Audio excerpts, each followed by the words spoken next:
All right. So welcome everyone. It's the weekly Wednesday coaching call with yours truly, Omar Pinto, and my co-host, Tori Skeen. And we're going to just dive right in with Kris. Kris could use a little support, a little coaching. So let's see if we can help. So Kris, give us a couple of details about what's going on with you currently and how we can help.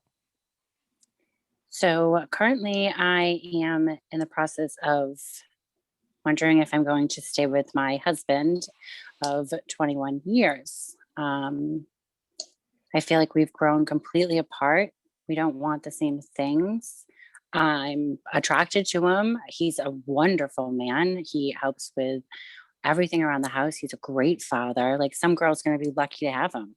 He just he just really annoys me, and I think he has a lot to do with my drinking, and I'm trying to get away from that. So I my kids were very, very, very mad at me. I because Mm, I ended up leaving the house. I mm, couldn't he started yelling at me out the window because he thought I was having an affair, but really I was starting to drink again. And I found myself in a hotel, and he's thinking other things, and really I fell off the wagon again. So um yeah, he was screaming at me out the window, and I'm like, I just can't do this anymore. Like it's just we both deserve to be happy, and I want to travel. He's not a traveler. Like he doesn't want to go on a cruise. He doesn't want to go on a plane. He doesn't want to go by car. It's like, oh my God, for God's sakes. So I just think we've just grown apart. So, but it's scary because I was just like, oh, we're going to be that couple, when we're 80. And, I've been with him since I was 18 and blah, blah, blah. mm. So you put that false in your head. But at the same time, I just turned 39. So I'm like, okay, I need to be happy, and Mhm. I want to do what I want to do. So that's that. Yeah. So, and you've got 13 days sober right now, right? 13 days sober. Yes. Okay. What's been your longest time of sobriety since you 42. 42 days? And I've been struggling for 8 years.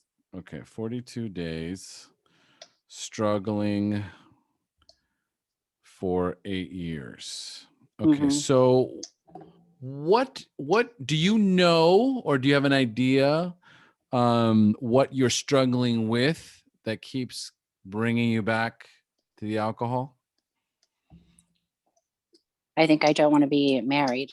Like it really is. We separated 5 years ago, Mm, and um, I went back to with him, and then um, but like I made him redate me. We were separated for like a year. I made him redate me. Not made him redate me, but I was like, if you like, and the dating scene was absolutely horrible. I went on like two, and I was like, oh, this is terrible. But like I said, like I am attracted to him, like all of that. He's a great, great man. He sorry, people are like walking in. I mean, he's fabulous. He's gonna be so, so perfect for somebody, but just not me anymore. God, this is such a needed topic and such a needed conversation because there are so many people exactly where you're at. And so the coronavirus has been like the accelerator for so many people. Once all the barriers, the ability to go off to work, and distract ourselves with any number of things comes off the table, and we're left with the immediate circle, are trapped in our own bubble, so to speak. All of a sudden, we reckon, and you learned this 5 years ago. You guys separated 5 years ago. Yes. And so if you separated 5 years ago, it started even longer before that. Mhm. So let's talk about the first 10 years. How was the first 10 years? I thought good. I mean, we were together for 6 before we had our first baby. So yeah, and then we had our second 8 years in, and then that's when we got married. Um, and yeah, I mean, it was fine like the first 10 years. Okay. I mean, All right. we obviously had our arguments, our disagreements and Who doesn't? whatnot, but right, it's marriage. So Yes. Yeah. And so what I'm trying to do is I'm trying to identify the moment. okay, so the moment was, oh boy. Breathe. Breathe. Yeah. Yeah. The moment was, okay, so I thought everything was great. Like I was a great girlfriend, and like before we had kids, like every Friday, like he would go out with his friends, I went out with my friends, and then Saturday was like our night, because I truly believe like you need to have like your own friends Mm-hmm. and whatnot. So the aha moment was when a girl came into my office and sat across from my desk and told me how they had sex years ago. And she was like, but don't worry, it was before you were married. And I'm like, it doesn't matter. What the heck? And so I've never been able to get over, if you've been able to hide that from me, what else are you hiding? And he's not going to come clean because he doesn't want to hurt me. My kids have said they have never seen him cry as much as he's cried. I know he's sorry. I know he is, but I don't know. So that was the first part of it. And then, so trying to get that trust back is just, it's not easy at all. And then for him to blame me, I'm like, this is absolutely ridiculous. Do not put any of this on me. So yeah. What was the second thing? You said the first thing was when you found out. Yep.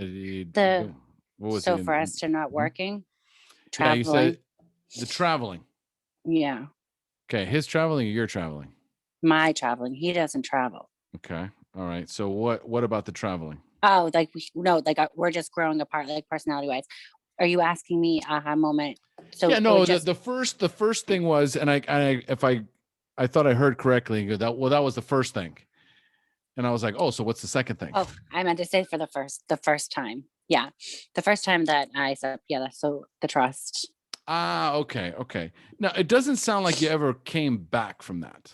No, I tried. I mean, if anything, I just didn't even care anymore. It was like, whatever, go out, and he didn't go out. Because then I also caught him talking to some girl on, stupid words with friends that they started talking about.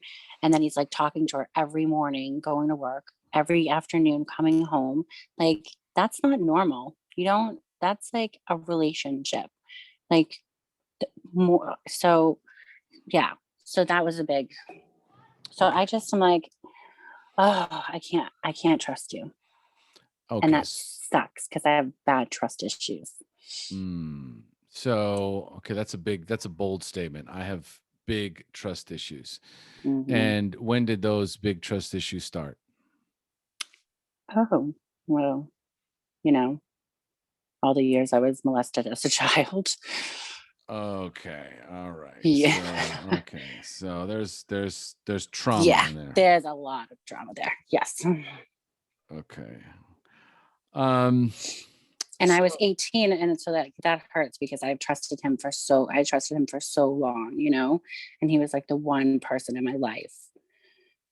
So he really hurt me, and he knows that, and he feels sorry for that, but I don't know. So like there's no easy answer here. Right. Very complex. There's a lot of moving parts here. Okay. So ultimately, the first thing that I see immediately is this need to heal. Mm-hmm. Heal from the years of abuse as a child. Oh yeah, I've been in therapy. Okay. And so ultimately, Where are you in that particular process? You've gone to therapy. So my therapist of 3 years got married and decided she was just going to quit because she's going to start a family. So in November, I was put on the wait list because everybody needs a therapist right now. Mm-hmm. I did just get a phone call that last week that they'll be calling to schedule an appointment with somebody. But I'm petrified. So the other recovery engine sites that I go on, I talk about this, that I'm petrified of having to just start all over again, but then I'm trying to think positive and say, you know what, maybe there's a reason I'm starting all over again. And maybe I'm going to learn something new. And so I'm trying to stay positive about that. But it's just, when you like therapy is, it's a journey. Yeah, it And is. and you get close with somebody. Like I really enjoyed my therapist. We still chat. So she's like, you can talk to me anytime, whatever. But it's different. She's not giving me advice. So Right. And most of the time, and how many years did you have this therapist? 3. 3 years. Okay. And what kind of aha moments and remember the word that I want to emphasize is healing. So objectively, or that's the objective. The objective would be to heal. Find a way to heal the wound that was caused so many years ago. And so how much progress did you make in that aspect as far as healing those wounds? Like not a lot. Not a lot. We worked a lot on like CBT, my anxiety, depression, kind of more of right now stuff. I had worked with a therapist before, and so I actually have dissociated amnesia. There's only 2 episodes that I remember, and my little sister, it happened to my little sister as well, and she always says to me that I'm so lucky that I can't remember. But I had a therapist want to do some type of test or whatever on me to try and get me to remember, and my sister was like, you don't want to. So there's like I said, like 2 or 3 moments that I do, but I mean, this happened from the time I was like 3 or 4 till I was 12. So. Okay. So this dissociative or dissociated amnesia. Yes. Would you consider that a positive or a negative? Talking to my sister, I consider it a positive. However, in my life, I think my brain became so traumatized that like my husband will get like upset because I don't remember stuff. So anything that's trauma related, all of a sudden I won't remember it like the next day, really. Like I'll remember it, but I won't remember like the details of it. Like how exactly did this start? Like, why did this start? Like, I know something happened. So, and that part, it's kind of a negative because you feel like you're getting Alzheimer's. Well, then, so let's talk about your trust issues then. Yeah. So how would you say that this correlates with trust? This conversation right now? The dissociative amnesia. I don't know. If you were to guess, what could it be? You're making me feel stupid. No.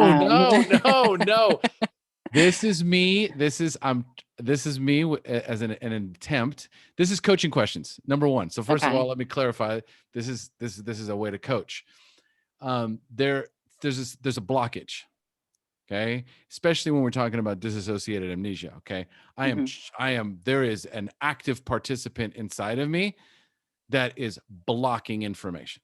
I don't want to think about this because I don't want to re-feel the trauma. Okay. So yeah, I definitely do not want you to feel stupid.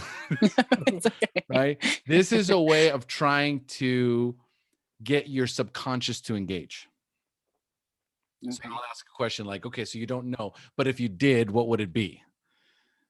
And so sometimes what'll happen is a thought will pop immediately to your head. Like, for example, what's the first thought in your head right now? Then I'm really glad I went on this call.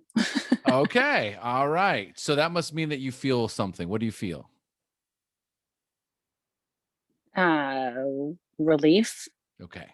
Okay. So now let's go back to that question. Okay. So the disassociated amnesia.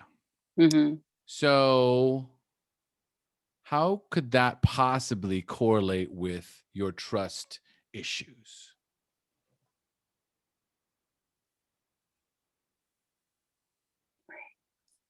Yeah. What happens if I don't remember something? Well, yeah, it stinks. You're not going to trust, And right? who And and you're who just going to, and who aren't you going to trust? everyone. Right. Okay. So I I'm going to really trust. am. I eh, really am. I don't trust anyone. My mhm. poor kids have anxiety because I am a crazy lady when it comes to everyone. So it was a really close friend of the family. So I'm like, we just don't trust anyone at all, ever. Are you included in that circle?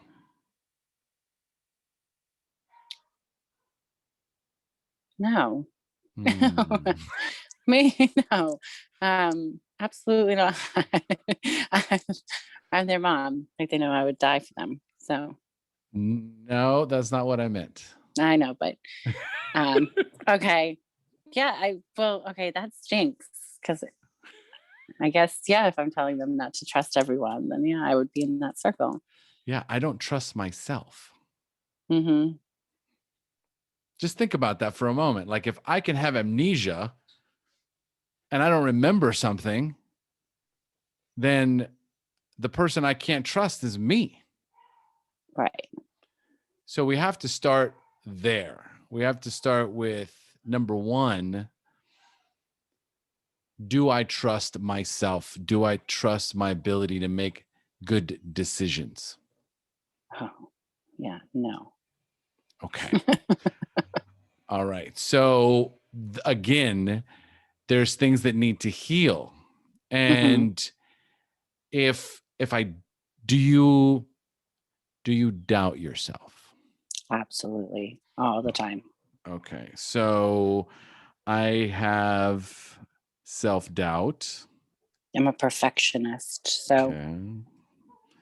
Perfectionist. What other things are you? if, oh, God. Um, I'm your atypical, everything OCD. I mean, like if you could see my drawers, like my closet is um my house is immaculate. Like I rage clean. Um I kind of wonder if I might be bipolar and my therapist just never diagnosed me with it. Mm. Um but um let's see. I consider OCD to be one of my superpowers, just FYI. Yeah. Yeah. Yeah. Yeah. Yeah. I'm yeah, I'm very introvert. Um, I do not mind being alone. I actually enjoy being alone. Um, I think there's a very important feeling, and there's something that's coming to my mind right now that I feel is the most important feeling for you. What is the feeling that you crave or need or desire to feel the most?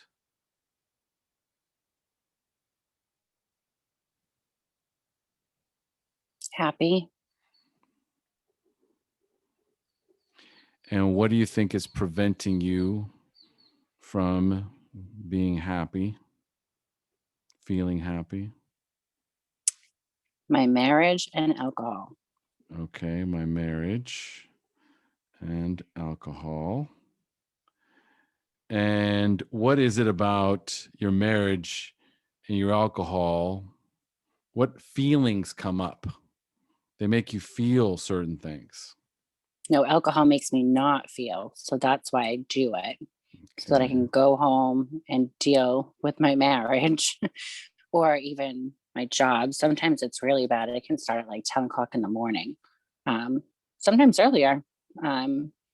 So it's quite disgusting. But it is what it is. I did it. I own it. Now I just need to On a scale from heal. on a scale from 1 to 10, how safe do you feel? Actually, I would say a 10 because I'm like out of the house. I'm with a friend. I've actually, the past 15, 16 days have been some of the best healing days. I've had some days that are really high anxiety, like, shaking uncontrollably, just not knowing what the future holds. But today, or I would actually just say like this whole week has been, and last week I did a lot of these classes. I was on at least 3 a day and then doing the she recovers as well. So it's it was good. And so I'm a little nervous going back to work next week because I can't do like the 10 o'clock one because I'm at work at 10:30. I won't be able to do this one because again, I worked 6:30. So I always have my 9 o'clock one and I have the people there. So that's really great. I forget. I don't know. I think I just went off track with that one. Yes, you did. Sorry. I was just like, that's the beautiful thing about no, that's it's part of the whole process. It's about allowing. Okay. And the question was, how safe do you feel? Yeah. So yeah, no, I feel safe. Okay. How important is safety to you? Very important. I tried to commit suicide when I was 14. So it's been there and it's been high. And that's, my husband has said things or whatever. And I just want to be like, sometimes it's you that makes me want to. And it's weird because my 14-year-old daughter actually just tried for the first time as well, right before Thanksgiving. So she had her first stint in a hospital. And I just wonder if it's genetics, hereditary, like my grandmother suffers, my father suffers, like, and I'm like, great, I passed this on to her. Isn't she so lucky? That's a heavy burden to carry. Yeah. Kris, that's a heavy burden to even assume or think that I passed something like that on. I kind of hope that it would be that and that I didn't mess her up though. It's energy, Kris. Everything is there's everything. There's a few things that are everything. Number one, our thoughts. So who would you be without your thoughts and your memories? Yeah. I don't have memories. Oh, you do. No, I know. If you didn't have memories, you and your husband, being silly. Your husband and you would be just fine. Yeah. Because you already forgot. Exactly. Right.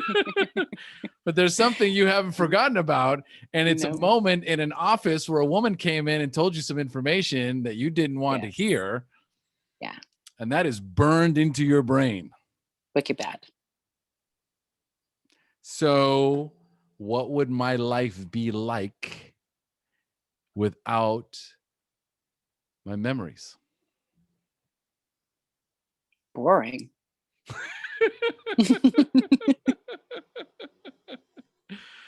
What else could it be? Could it be something else? Oh, I hate being put on the spot. My God. See, making me feel dumb again. Okay, so first of all, pause for a moment. Pause for a moment. Everyone who's listening and everyone who's watching right now, this is when you know the coaching's working. Because all the known answers already came out.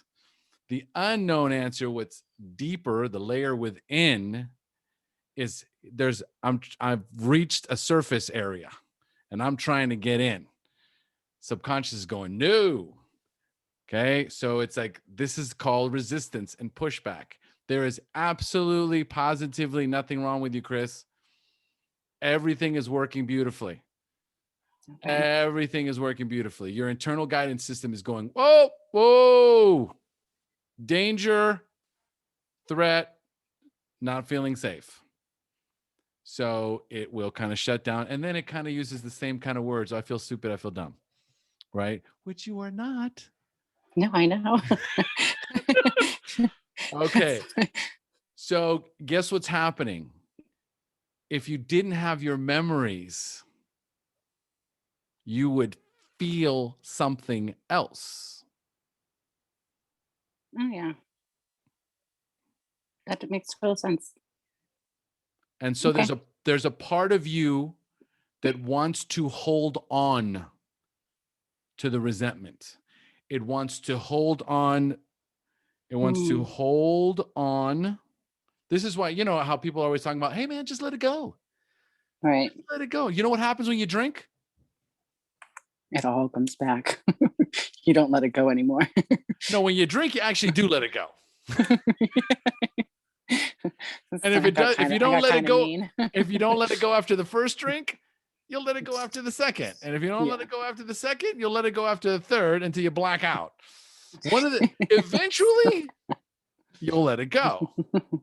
Okay, so I'm holding on to the anger. I'm holding on to the resentment. Okay, what else am I holding on to?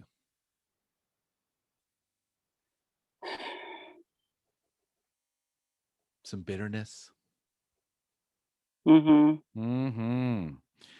Let's see here. Anger, resentment. I was just going to say anger. All right. So anger, resentment, the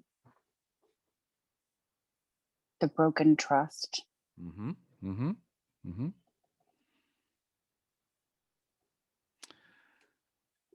So this is good. This is good. Now, this is enough. Anger, resentment, bitterness, broken trust. Do you know what this creates? Hatefulness. I wasn't going to go there, but it's true. Do you feel hateful? No, I could never actually hate him. I feel like hate is a very strong word. But I think you haven't let go of the hatefulness you feel for the individual who hurt you. Well, nor am I saying that you should. I am just saying that word came up fast. Okay. Yeah. You know, I have access to it. It's a resource, right? And so the reason why we hold on to things is because they benefit us. If they did not benefit us, we would not hold on.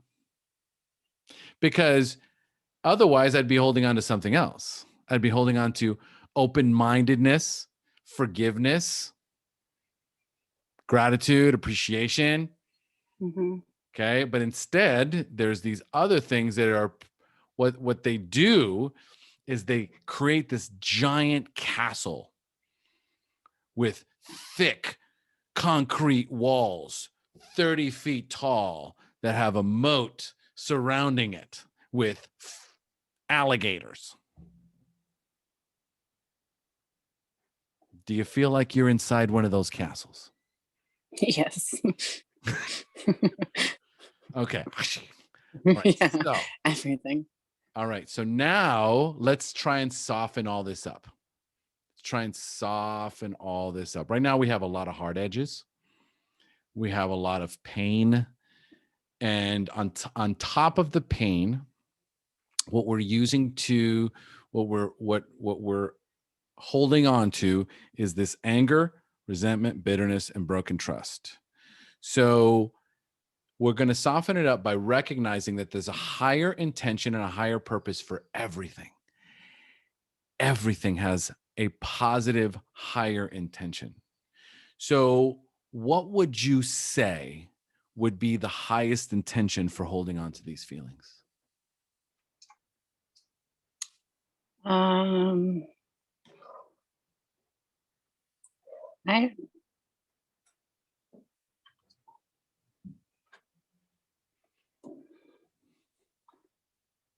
don't know. I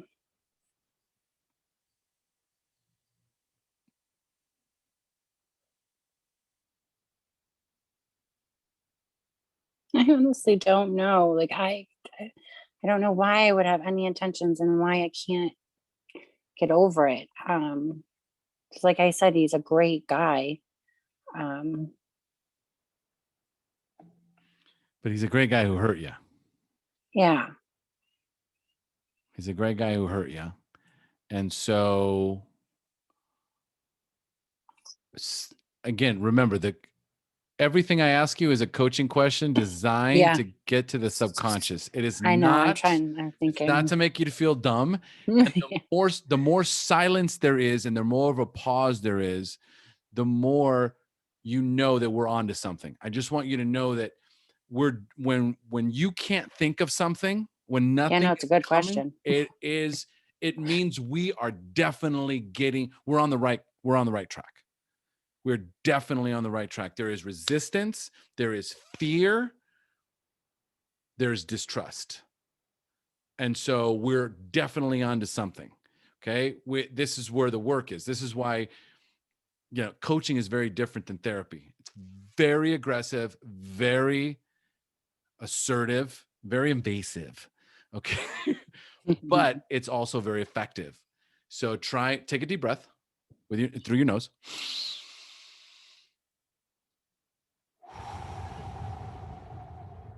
And just let it all out.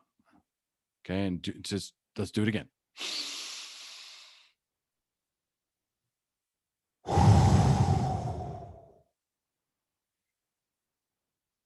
And so what I'm trying to do is get the emotional intensity to come down so you can feel safe again, and see if maybe the subconscious will allow us to, what I'm trying to get it to do is lower the drawbridge. Okay. Okay. The castle moat. Bring it by the alligators. And lots of alligators. So boom, I'm just trying to get him to lower the drawbridge. So imagine that everything has a higher purpose. There's nothing that you feel, there's nothing that you think that is here to hurt you. So with that being said, what do you think holding on to this anger and bitterness and resentment and distrust, what's the higher purpose for it being there for you? There isn't, because it doesn't do me any good. It must. Kind of, it maybe. has to. It I don't know. It's must. trying to protect me. Like, Yes. I shouldn't. I shouldn't trust him. And like, this is what is going on. I don't want to say that. All right. Yay. I get an A for the day. Yay. Yes. Yes. A for the day. You could have said any number of things, but you landed on the one word I was guiding you towards. Because there is nothing inside of us, Kris, nothing that is here to hurt us. Okay, we are designed genetically for self-preservation. Even with the suicides, even with the attempts, even with the horrible thoughts, even with the hateful thoughts, it's ultimately all there to protect us. The more fear I feel, the more anger, the more distrust, what does that do? It forces me to isolate. Yes or no? Yes. And Absolutely. if I'm all alone, who's there to harm me? Myself. Anybody else? Nope. So most of the times we'll take our chances with us. So guess what? You can breathe easy. The reason why you're holding on to this is because your subconscious is trying to protect you. Yeah. It doesn't want you to feel hurt. How many times have you been hurt in your life? Oh my God. Every single person is. My mother, my father, my stepfather. Yeah. So would it make sense then that with all these people surrounding me that are out to hurt me, wouldn't it make sense that I would build a giant castle 30 feet tall with a moat and alligators that are basically a representation of this anger, resentment, bitterness, and broken trust? I can't trust anyone. Yeah. That was really hard because I trusted him. And I told him that too. Like, he came into my life and I thought, yep, he would never hurt me. And once again, so this is now I'm gonna another cry. good. Bring it out. I'm going to hold this space for you. We're going to hold this space for you. This is a space of love. This is a safe space. And just let it out. And there's another layer deeper. We're going to go there. It's a layer deeper. So underneath that feeling of sadness and disappointment, I feel sadness and disappointment because I trusted him. I thought I could trust him. He let me down. And so is sadness and disappointment, does that make you more or less vulnerable than anger?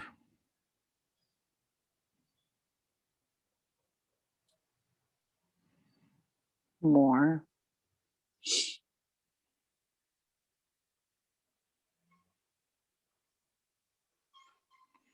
So I am going to do everything in my power not to allow myself to feel sad and disappointed.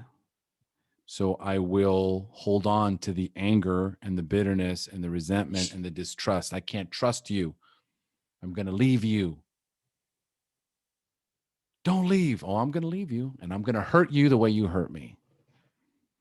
Well, I don't go that far, but I know. But sometimes it's so painful to feel sadness and disappointment, because if I feel sadness and disappointment because he hurt me, there's yet another layer deeper. What's beneath that, Kris? God.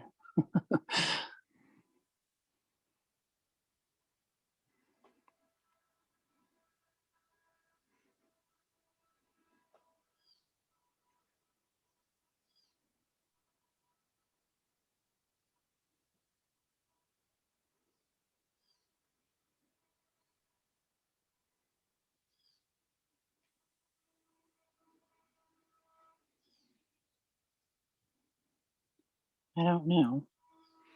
Okay, so number one, I want to acknowledge something very important. I'm very proud of you.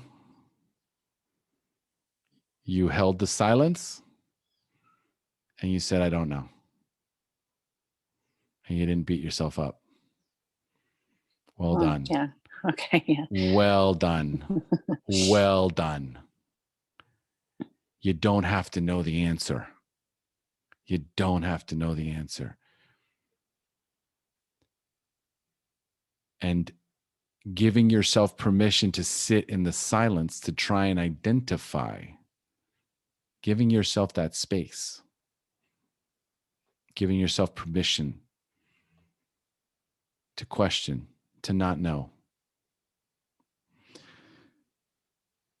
The layer that's deeper is usually, and you tell me if this resonates with you or not, the layer underneath the sadness and disappointment in him is the sadness and disappointment in yourself. Mm.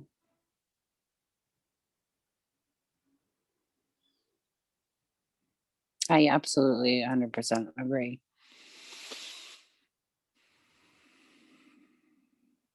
Are you ready to let that go?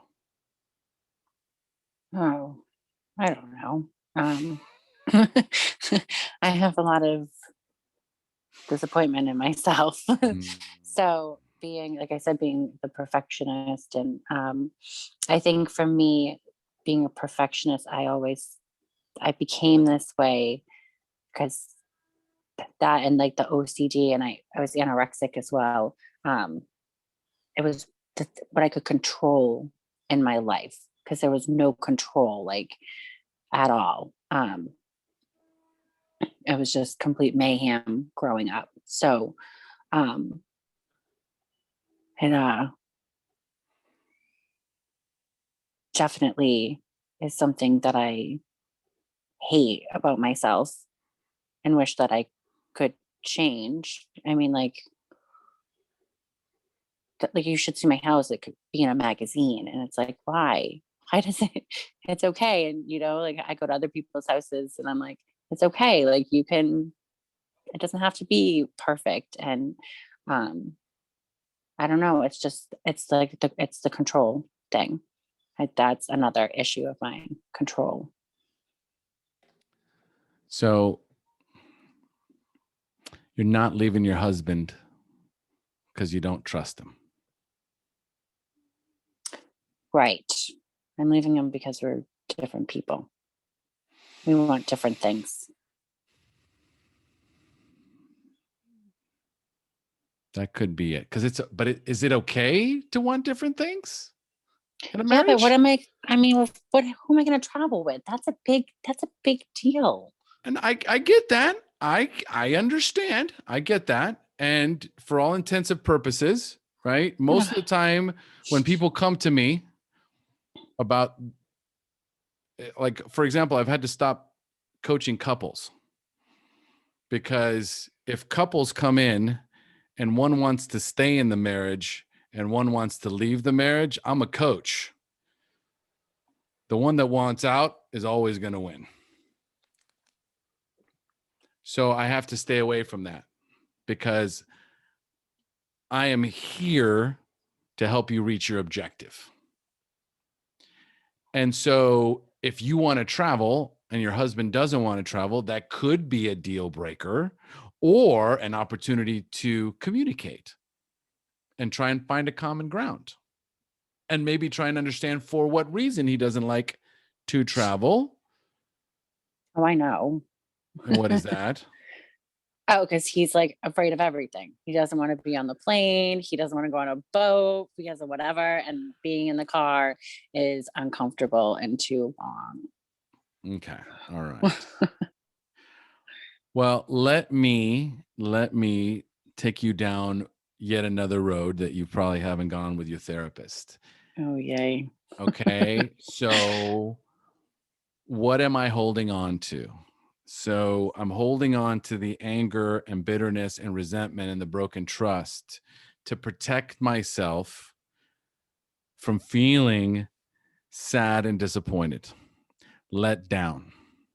Because anytime someone makes me feel sad and disappointed in them, I immediately feel sad and disappointed and like a failure Mhm. because I let them in. I should have known better.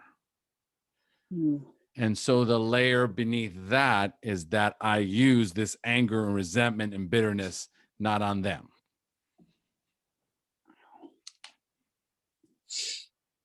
I'm angry and bitter and resentful and do not trust myself.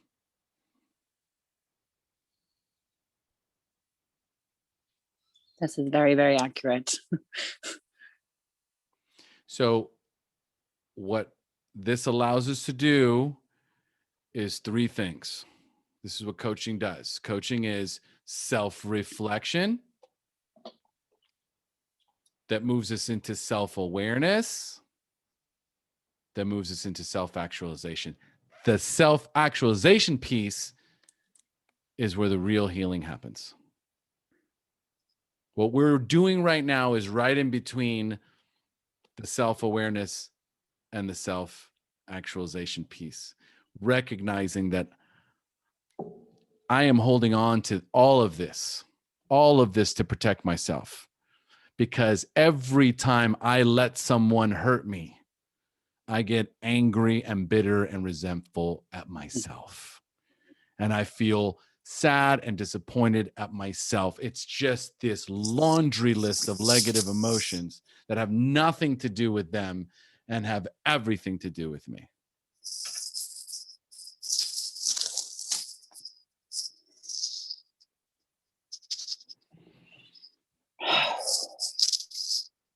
Pause, breathe. Don't hold on to whatever you're holding on to right now. Let it go. Breathe in and breathe out. Let it go. Do not hold on to that shit. Another deep breath. All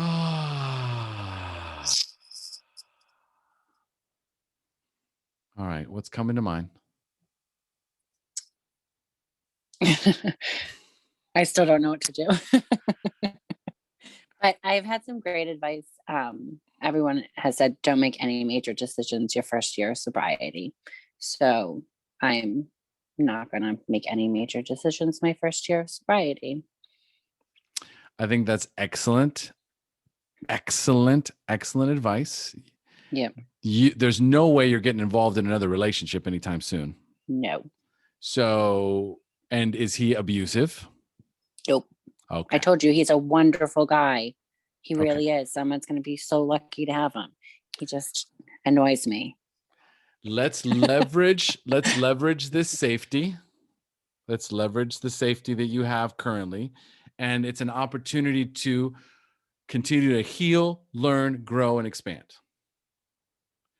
So ideally, with only 13 days sober, after this discussion, is it feasible that you might be able to beat that 42-day sobriety mark? Yeah. Actually, this time around, I have no desire. Friday, so I'm staying with a friend, and I did some rage cleaning, and I just turn on music and just organize and clean, and it's like my favorite. It's one of my favorite things to do. It sounds so crazy, but it is. I'll stay up to like 2-3 o'clock in the morning, and so anyways, there's alcohol everywhere, and she wasn't even here, and I could have. If I snuck a sip, I probably would have taken the whole freaking bottle anyways. So I have no desire whatsoever. It's weird. It's like a weird, like on Friday, well, I was doing all that. Like it was just a weird realization that this time I think I really got it. Like I'm okay. Like, and because before what would happen is I would stop and I would think, oh, I'm fine. I can go out with my friends to lunch and it's okay. I can have a drink and I'm just totally fine.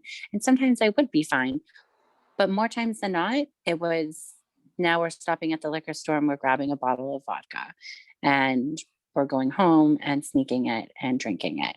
And so, and then the next morning you're buying another bottle and the next morning another bottle. And then you feel like crap and you don't want to come home. So then you're in a hotel and you're just doing shit to your kids that is awful, and your husband, and being extremely selfish. And so this time around, I have realized that alcohol just cannot be a part of my life whatsoever. So I definitely think I'm going to hit that 42. I think I'm good the rest of my life. I'll just order Shirley Temples and I'm okay with that. Wonderful. Good. So you've got a plan moving forward, and you're going to plenty of calls. If there's a way for you, how many, even with your work schedule, how many meetings a week can you make? So I always do the 9 o'clock, so that's 7. And then the She Recovers has one at 8. And then I can do the 10 o'clock one, but I'm going to do it I can only do it for a half hour while I'm driving into work. And then I have to look at the schedule.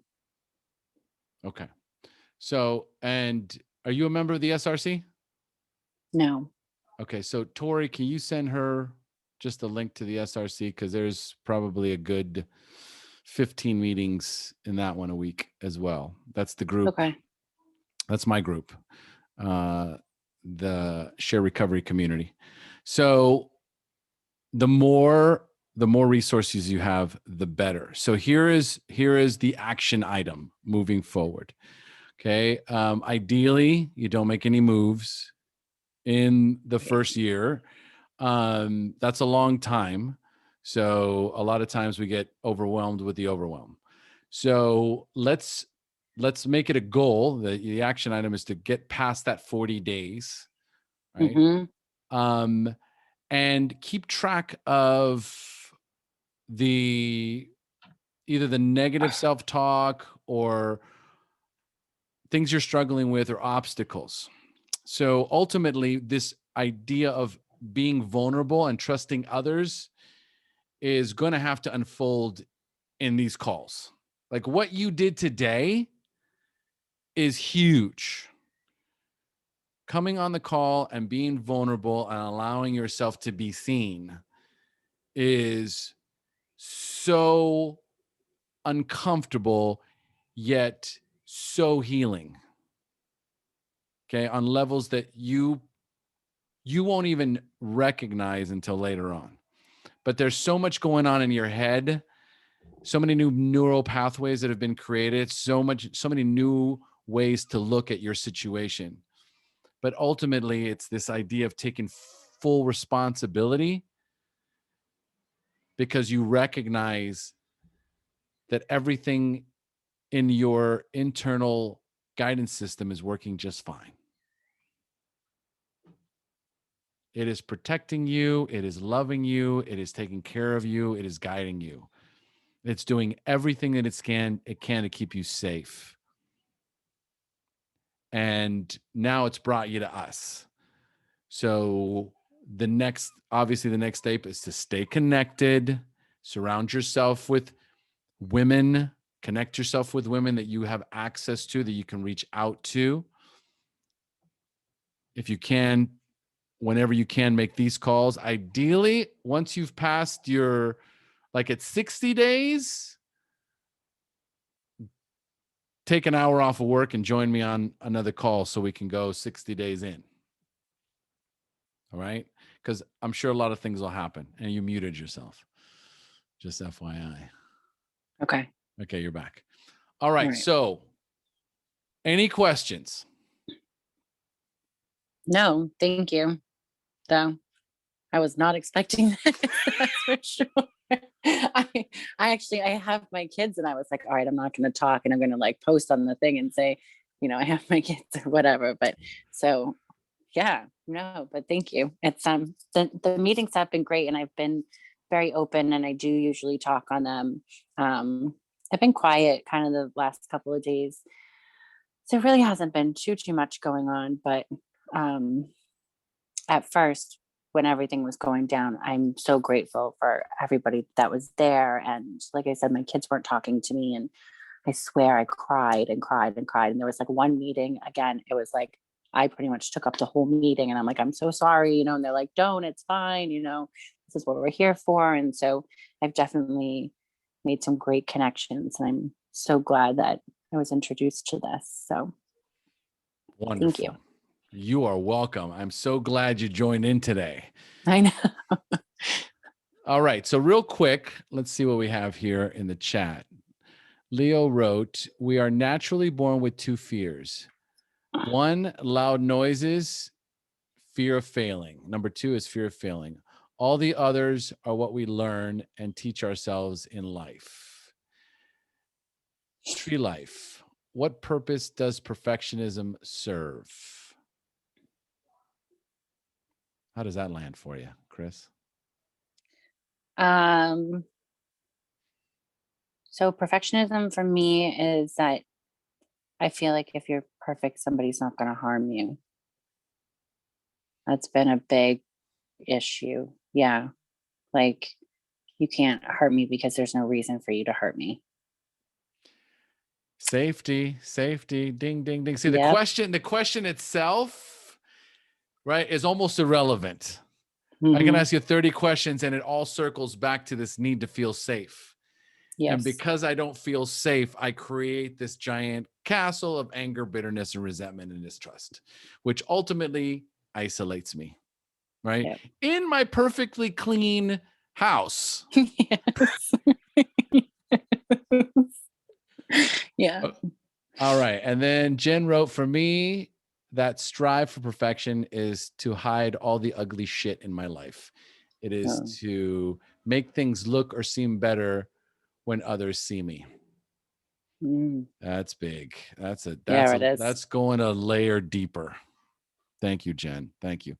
All right. So we're at the top of the hour, but is there anyone that would like to give Kris a little support, a little love, a little encouragement before we close up?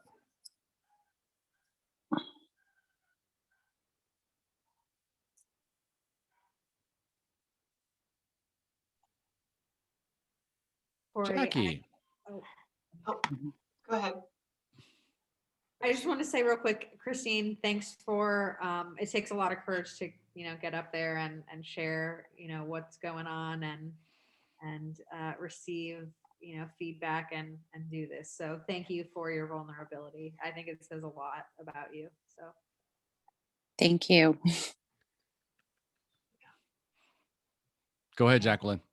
Well, I was completely impressed with the great work today. What you've done is so difficult.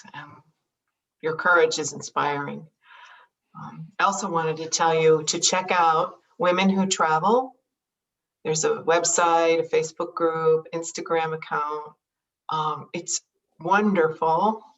I read it. Now, I can't travel now, but I look at it because it's inspiring.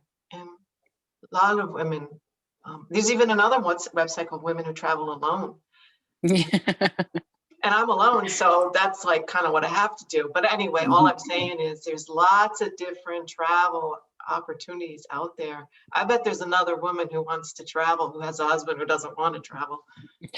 Yeah, there's a lot more than just the traveling. Oh, well, you mentioned it. So. Yes, yeah, no, but I think it's big for me. I want to I want to be older, and when we retire, I don't want you sitting at home and me. The whole point, we're together. We're supposed to be together. And so, I don't know. I'm just weird about all that craziness. But I actually am going to definitely check it out. So thank you. You're welcome. Thank you, Jackie. All right. Anybody else? All right. I think we are golden. Let's give Kris a big hand. That was powerful. Thank you. Thank you so much. Thank you for having me. It was my pleasure. I hope very much so to see you soon on this call.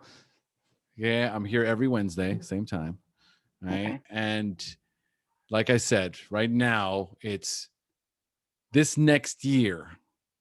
There's going to be a lot of self-reflection. The idea for the self-reflection is ultimately to move into self-awareness. The more self-awareness I have about these emotions, about these feelings and how they protect me, and I can start to reparent myself and use different feelings and emotions to guide me in my journey, that's when the healing really starts to unfold. Okay. When I stop feeling sad and disappointed and angry and bitter and resentful at myself. Because ultimately, every time someone hurts me, there is a part of you that feels like you failed yourself. Yes, this is very, very true. So once that heals, and just with this massive amount of awareness, it's going to help you make much better decisions and also ideally change your energy. As you lift your vibrational energy, then you will attract better people into your life. People you can trust. Right. All right. Kris, sending you lots of love. Thank you. Thanks again. Great call. And we'll see you all next Wednesday.